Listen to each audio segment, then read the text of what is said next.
ng totoo. Tinapos ko ng kasamaan ni Lester. Hindi ko pwedeng pabayaan ang kapatid ko. Siya na lang ang natitira kong pamilya. Huwag mo aakuin ang lahat. Wala kang kasalanan. Tayo ang biktima. Salamat na lang sa mga tulong mo. Pero hanggang doon na lang yan. Ikaw nang bahala kay Ninyo, ha? Gusto kong maging maayos ang buhay ng anak ko. Huwag mo na ako isipin. Gawin mo na kung ano mga dapat mong gawin. Tanggap ko na nandito. Alam ko na kahit saang batas tingnan, mali ang nagawa ng kapatid ko. At hindi tama ang pagsisinungaling kong to. Pero alam niyo na hindi ginusto ng kapatid kong umutang ng buhay. At nauunawaan niyo kung bakit ko ito ginawa. Patawarin niyo po sana kami. Tanggap ko po anumang parusang naghihintay sa akin. Ang tanging hiling ko lang, Diyos ko, gabayan niyo ang kapatid ko. Sila lang ang natitirang pamilya ko. Handa po akong magdusa. Wag lang sila.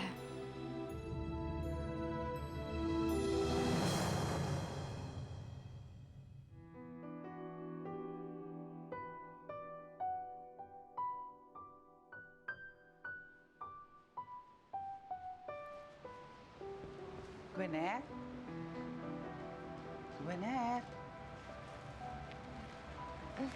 Tita, Bakit ka nandito? Wala ka dun sa room yun ni Ninyo. andito na po ba si Dave? Nako, hindi ko nga alam na umalis yung lalaking yan eh. Dave! What happened? Saan ka nang galing? Ligtas na sila. Dave, are you okay? Ligtas ba si Helen? Bakit? Kaya ka ba nawala? Nagpunta ka kay Helen? Ligtas na sila, Helen, kay Lester. Ay, yung hayop na Lester na yun. Ano? Nahuli na ba siya? Patay na siya. Napatay siya ni Helen. Oh my God. At least, mabuti na rin yun. Wala nang salot. Uy, bis lang. At please, pakiusap lang. Huwag na huwag niyong sasabihin kay Nina. Bakit hindi namin sasabihin? So, inaala-ala mo na naman yung damdamin ni Helen, ganun ba? Ma, please. Not now. It's complicated. Hindi, okay lang. Naiintindihan ko. I'm sure kailangan ka ni Helen doon. She must be going through hell. Sana malampasan nila ito ni Paula. Sige, magbihis ka na.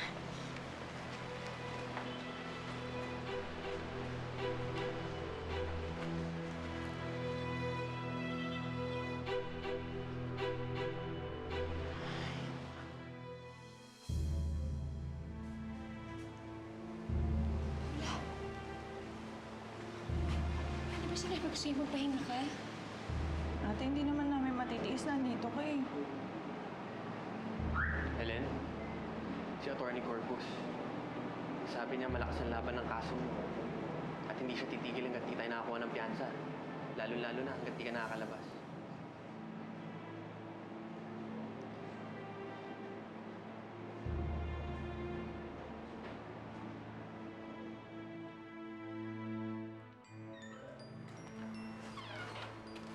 Hi, Ma.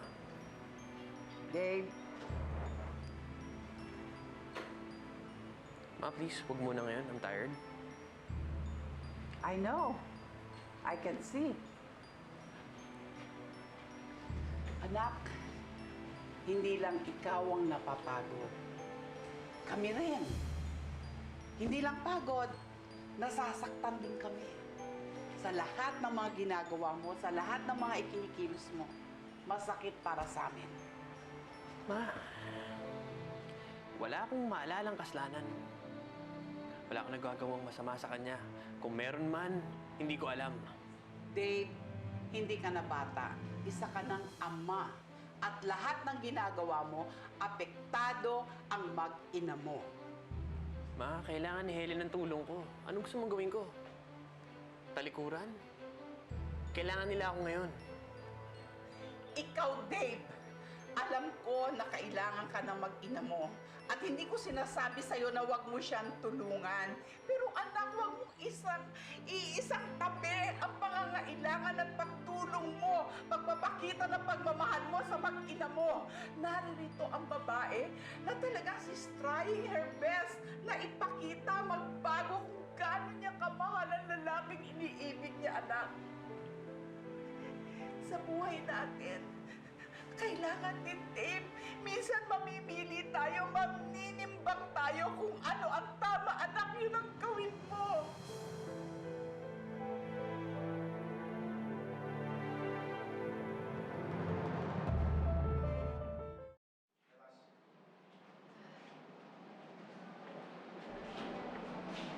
Dave, kamusta si Nino at saka si Binan? May problema ba? Wala. Mabuti naman sila. Si Gwyneth, inaalala lang sitwasyon ni Paula at sa'yo. Alam mo, naisip ko rin, baka kailangan ni Paula ng counseling. Tingin ko meron akong malalapitan. Na sobra-sobra na ang tulong mo sa amin. Okay naman kami, tama na muna yan.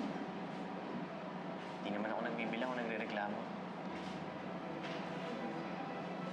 Pero kung ako ang nasa sitwasyon ni Nino at Gwyneth, nagre-reklamo ako. Alam mo namang hindi ganun si Nino. Kung alam lang niya ang tunay na sitwasyon, pupunta rin yun dito. At si Gwyneth naman, malaki na pinagbago niya. Eh naman pala eh. Bakit hindi ka na lang umuwi sa inyo at asikasuhin mo kung ano yung mga dapat mong gawin? Ellen, Dave, please, tama na. Sapat na siguro yung minahal natin yung isa't isa, no? Panahon na siguro para tuldukan natin ang lahat. Panahon na para makasama na rin natin at bigyan ng pansin yung mga taong kailangan nating makasama at bigyan ng pagmamahal. Ellen, wala na pa talaga ako sa puso mo. Wala na akong may bibigay na pagmamahal. Kapatid ko na lang ang pwede kong mahalin ngayon. At ikaw, umuwi ka na sa inyo. Panahon na siguro para buksan mo ang puso mo para kay Gwyneth. Alang-alang kay Nino. Ellen naman. Ellen naman, huwag mong gagawin sa akin ito. Tama na, Dave. Umalis ka na. At huwag ka nang babalik dito.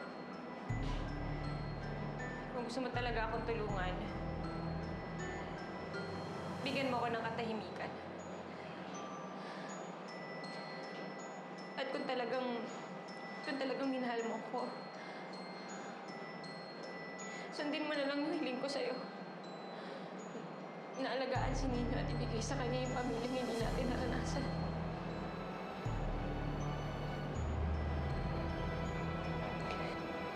Ellen. Ellen naman, huwag mo gawin sa akin ito. Please.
Dave, tama na yan, no? Inaabuso mo na yung katawan mo niyan, eh. Ilang araw ka nang pagod at saka puyat. Please. Huwag mo akong pakialaman. Kung kailangan mo ng kausap, nandito lang ako.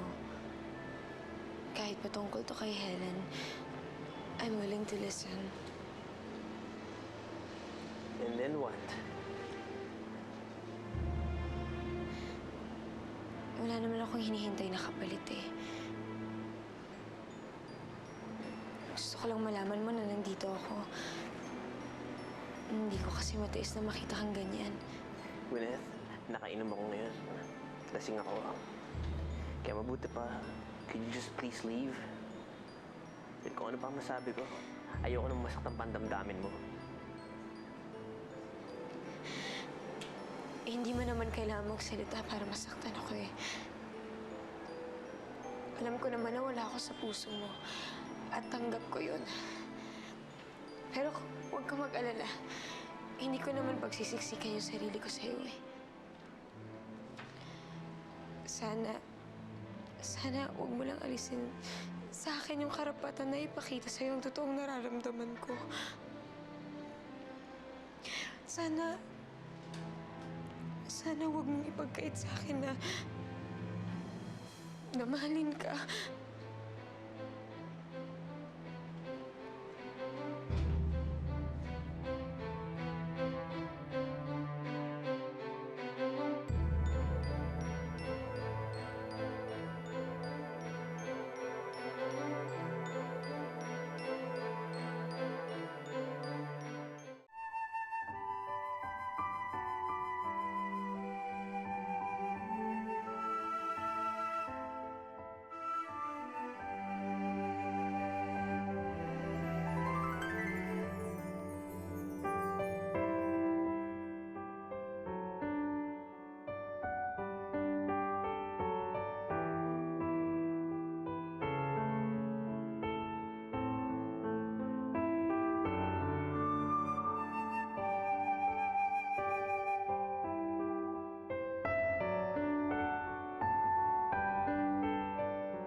Mami,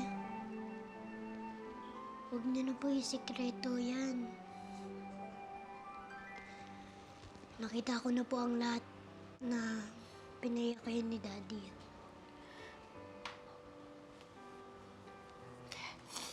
Hindi, anak.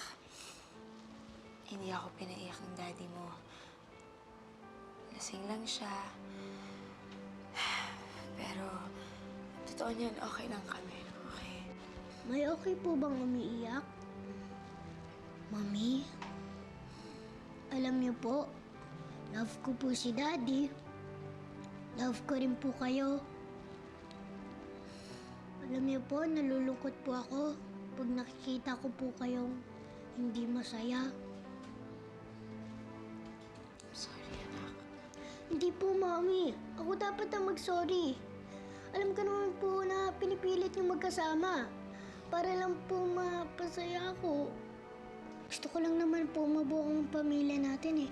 Ang akala ko lang po, buo ng pamilya natin kasama ang nanay, tatay, pati ang anak. Dapat masaya, di ba? Pero bakit po ganun? Malungkot po tayo. Kung nahihirapan na po kayo, okay lang po. Tatanggapin ko na lang po yun. Kasi pareho-pareho lang naman tayo eh. Malungkot. Tsaka mas masakit po yun, di ba?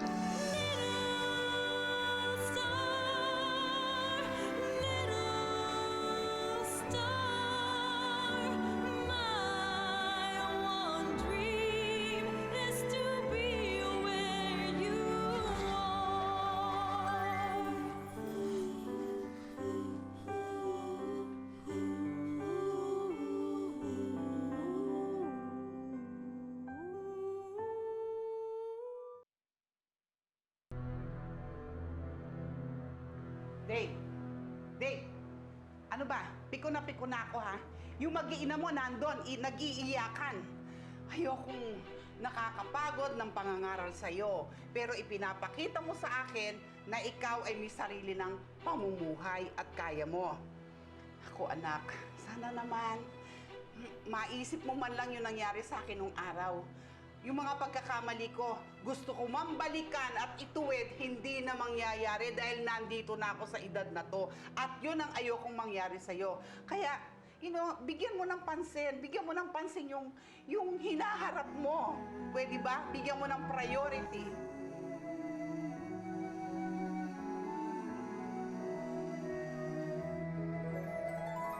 Nasaan ka man ngayon, sana'y mayroong ngiti, laging nasasabik na mayakap kang muli. Kahit malayo ka at ako'y nalimot na, hindi pa rin magbabago ang laman ng puso ko. Sana'y makita ka, sana ay nandito ka. Nais kong kasama ka, my little star, nasan ka na? Daylight, it came so fast, and the night, it came too fast. Even stars, they fade away, but my little friend, please stay. Little star, my one dream is to be where you are. Little star. Hindi ko naiintindihan ang nararamdaman ko. Alam ko, mahal ko si Ellen. Pero nasasaktan ako pag nasasaktan si Gwyneth. Is to be where you are. Ma? Gwyneth? Ninyo? Ma? Ma?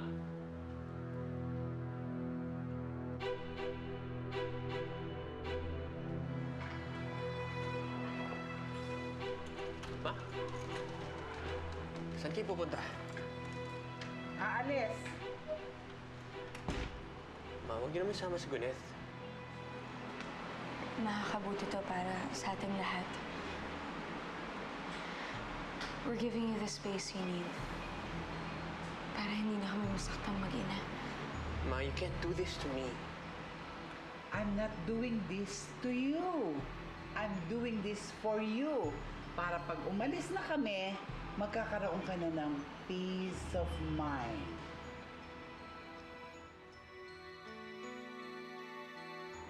Gwyneth. Gwyneth. Ma. Gwyneth. Please. Huwag mo naman akong biglayin ng ganito. Gwyneth. Gwyneth.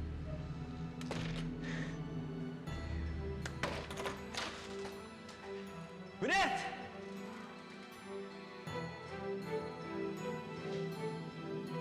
Ma!